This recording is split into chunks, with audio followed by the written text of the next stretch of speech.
Hello friends, स्वागत करता हूँ आप सभी का। आज के इस वीडियो में हम बात करेंगे difference between retailer and wholesale. Retailer मतलब क्या होता है, होलसेलर मतलब क्या होता है और दोनों में क्या डिफरेंस है, ये सारी चीज़ें इस वीडियो में आज हम कवर करेंगे। ठीक है, वेरी सिंपल टॉपिक है। चलिए फटाफट चालू करते हैं वीडियो को। बात करेंगे रिटेलर के बारे में। तो रिटेलर यानी individuals who purchase from wholesalers and sell goods in smaller quantities to end users are known as retailers.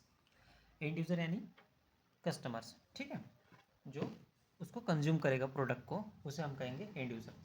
मतलब कि ये ऐसे बिजनेस पर्सन्स होते हैं जो होल सेलर से गुड्स परचेस करते हैं और उसको स्मॉल क्वांटिटीज़ में एंड यूज़र को यानी कस्टमर को सेल करते हैं।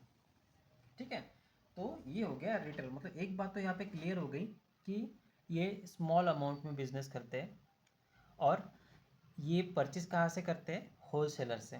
जो कुछ भी गुड्स, जो कुछ भी माल इनको खरीदारी करनी है तो प्रोडक्ट की खरीदारी ये होल सेलर से करेंगे। होल सेलर यानी क्या, individuals who purchase goods in large quantities from manufacturers with the purpose of reselling them for a profit are known as whole seller.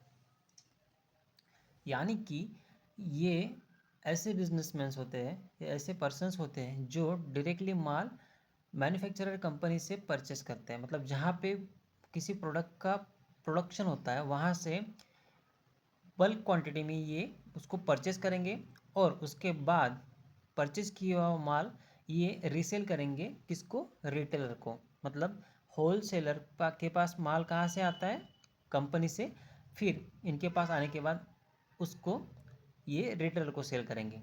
ठीक है, रिटेलर क्या दूसरा पॉइंट है, retailer required less capital as compare to wholesaler.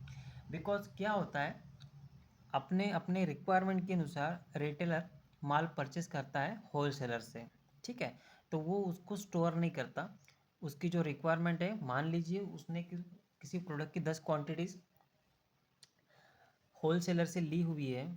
जब 10 में से 8 quantity वो cell कर देगा तो वो क्या करेगा, वापस से 8 क्वांटिटी रिफ़िल करेगा। इसीलिए फिर होलसेलर से वो परचेस करेगा। तो इसके लिए मतलब इसी कारण रिटेलर को ज़्यादा कैपिटल की रिक्वायरमेंट नहीं रहती है ना। होलसेलर का क्या है, a large capital is needed because wholesaler का काम ये एक पर्टिकुलर एरिया तक सीमित नहीं रहता है। वो उसका नेटवर्क काफ़ी बड़ा होता है। मतलब उसका सेलिंग एरिया भी लार्ज होता है। उसके पास मल्टीपल रिटेलर्स होते हैं जिनको उसे माल सेल करना होता है। इसीलिए वो बल्क क्वांटिटी में माल लाता है मैन्युफैक्चरर कंपनी से। ठीक है, इस कारण उसको लार्ज कैपिटल रिक्वायर्ड रहता है इस बिजनेस में। थर्ड पॉइंट है यहाँ पे रिटेलर में, retailer is a link between wholesaler and customers. ये भी बात सही है। ये जो रिटेलर होते हैं ये लिंक किसके बीच में की है, मान लीजिए मैं कस्टमर हूँ, मैं कहाँ से माल परचेस करूँगा, रिटेलर से। बट रिटेलर के पास कहाँ से आ रहा है, जो कुछ भी वो खरीदारी कर रहे हैं किसी प्रोडक्ट की, होलसेलर से। मतलब होलसेलर से माल रिटेलर के पास आएगा, वहाँ से मेरे पास आएगा। इसीलिए कहा गया है कि retailer is a link between wholesaler and customer. अब यहाँ पे देखिए, होलसेलर में wholesaler is a link between manufacturers and retailers. Wholesaler का डायरेक्ट डील किसके साथ होता है, मैन्युफैक्चरिंग कंपनी के साथ। इसीलिए यहाँ पे कहा गया है कि मैन्युफैक्चरिंग कंपनी से जो माल आ रहा है वो किसके पास जाएगा, रिटेलर के पास। इसीलिए wholesaler is a link between manufacturers and retailers. Fourth point, they sell variety of products. यानी कि जो रिटेल शॉप होते हैं, मतलब आपके आसपास में जो कुछ भी छोटे छोटे शॉप्स होंगे वो सभी रिटेलर कैटेगरी में आते हैं। तो उनके पास मल्टीपल प्रोडक्ट्स होते हैं। मान लीजिए कि कोई आपके आजू बाजू में छोटी किराना शॉप है, तो उसके पास खाना बनाने के लिए किचन में जो कुछ भी सामग्री मतलब लगती है तो सभी उसके पास रहती है और सभी क्वांटिटीज़ को एक सफिशिएंट अमाउंट में, मतलब सभी प्रोडक्ट को सफिशिएंट अमाउंट में वो वहाँ पे रखता है, ताकि दिन में अगर 100 भी कस्टमर आए तो वो उसको सप्लाई कर सके। बट यहाँ पे क्या है, they deal with limited specialised product. तो यहाँ पे क्या, ये बल्क क्वांटिटी में सिंगल 2 3 4 ऐसे कुछ स्पेसिफाइड उनके प्रोडक्ट रहते हैं जिनमें वो डील करते हैं। मतलब कि होल सेलर के पास किराना दुकान में लगने वाले सभी प्रोडक्ट का होल सेलिंग नहीं रहेगा। ये क्या करेगा, मोस्टली 2 से 3 प्रोडक्ट रखेगा जिसको वो बल्क क्वांटिटी में स्टोर करके रखेगा। इसीलिए they deal with limited specialised product. Because अगर वो मल्टीपल प्रोडक्ट रखने लगेगा तो उस केस में उसको इन्वेस्टमेंट भी बढ़ जाएगी, उसके लिए फिर एरिया भी ज़्यादा रिक्वायर्ड रहेगा।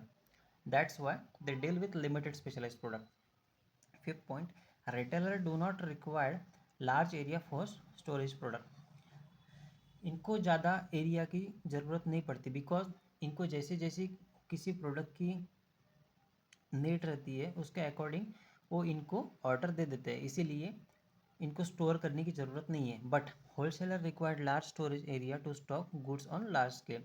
इनके पास 2 या 3 ही स्पेशलाइज्ड प्रोडक्ट रहते हैं और वो बल्क क्वांटिटी में रहते हैं ताकि इनके पास कितने भी रिटेलर्स के ऑर्डर आए तो ये इनको सप्लाई कर सके, इसीलिए wholesaler required large storage area. Sixth point, retailer cover only local area for businesses. ये भी बात सही है बिकॉज रिटेलर मैंने किया कि छोटी शॉप है तो उसका मतलब कस्टमर बेस जो रहता है हार्डली 100 200 300 400 लिमिटेड कस्टमर्स का होता है। बट होलसेलर का क्या है, wholesaler business is spread over several places.